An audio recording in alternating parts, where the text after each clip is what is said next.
All right, Colonel Claypool, thank you for taking the time to talk with us here at Greenlight Radio. We are big fans of all your work, and this is a big honor for us, so thank you very much, first off. Fantastic. Well, it's always good to talk to someone from Boulder whose name is Rocky Flats. Right. Well, thank you.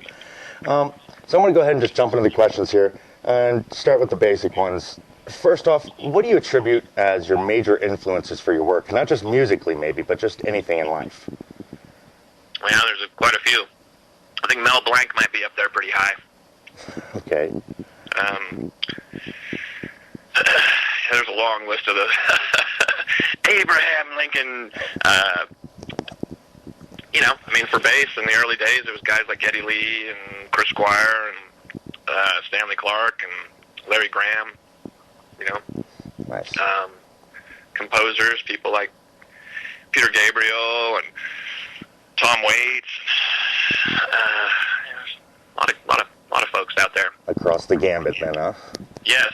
Nice. Now, with all the musical projects you do, between C2B3, Flying Frog Brigade, Oysterhead, all that, with all of those projects you do, is there ever an aim or an idea you're trying to bring to light with each group?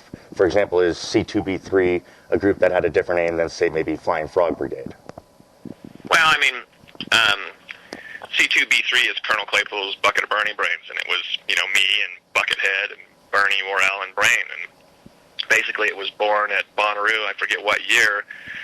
Those guys were supposed to play with Praxis, and Bootsy couldn't make it, and so I said, well, hell, let's just play. Let's just show up and play, and we had no set, we didn't even know what key we were going to play, and we just walked on stage, and I even said on the mic, this is the first note I've ever played in my entire life with Bernie Worrell. We just played this set that was completely improvisational, and it was really amazing. It felt great. So there was no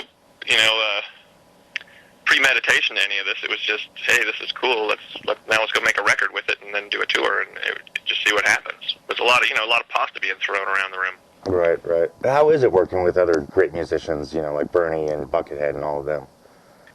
Well, Bernie Worrell is probably the most amazing musician I've ever played with, and it's like Tony Hawk would say, it's years on your board. Well, he's got a lot of years on his keyboard, and there's a lot of salt there. I play with a lot of these young cats, and they got this incredible technical proficiency, but Bernie's lived through many things, and it comes out in his playing, and it's spectacular. He's truly an amazing musician. Nice. Now, do you have any new groups in the works or projects with existing groups that may be in the works? Right now I'm just touring around with my guys, with Mike Dillon and Paulo and Sam Well on the cello. We've been plunking around on this Fungi and Foe record here for the past year. We're going to be going probably up until Bonnaroo.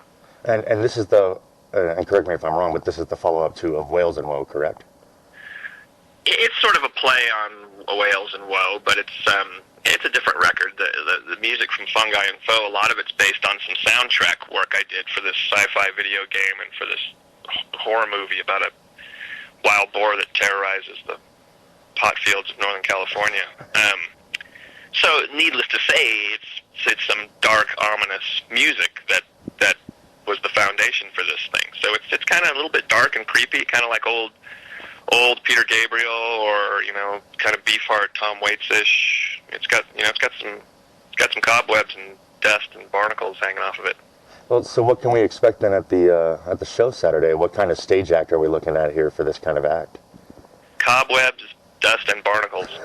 Barnacles. Lots of barnacles. Nice. We're a big fan of barnacles. I like the word barnacle. It's a good one. It definitely is. All right, now it's come out, for a while now that you're into winemaking. Can you tell us just a little bit about your wines and where people can get them? Well, I was never a big wine guy, but I moved to West Sonoma County almost 15 years ago, and it was all apple orchards, and slowly but surely they started ripping out the apple orchards and planting Pinot Noir, and it became the Russian River Valley appellation, which is, the mecca for California Pinot. People arguably. Right. But So I have friends that are growers and vineyard managers and winemakers, and I sort of got absorbed into it. And me and a couple buddies decided to make a small batch of wine, and we ended up getting 4 tons of fruit in a year when it was very, very difficult to get any fruit just because of friendships. So we made a bunch and started selling it, and it's in a lot of very nice restaurants in San Francisco and Northern California, and you can get it online. But it's a boutique thing. There's not a huge amount of it available, but it's actually very good. Where online can people get that? If you go to any of my websites, it'll direct you there. Yeah, Claypool Cellars is the actual website. But Okay. the Purple Pachyderm Pinot Noir. Yeah, that's the one I had actually heard of. It's a very Yeah, nice as I've gotten older and have slowed down my indulgences into other, substances, Right. I find wine is a good, a moderate medium for my indulgences. Understandably so. I think most people would agree with that as well for themselves. But, so this is something we ask every musician, and it kind of goes into what we do here at Greenlight Radio. But how do you feel about music piracy, stealing music off the internet and all that? I think stealing music kind of sucks. I understand the whole notion of music should be for the people and it should be free, and I'm all for it. I think that's a fabulous notion. If I can make music and it can be for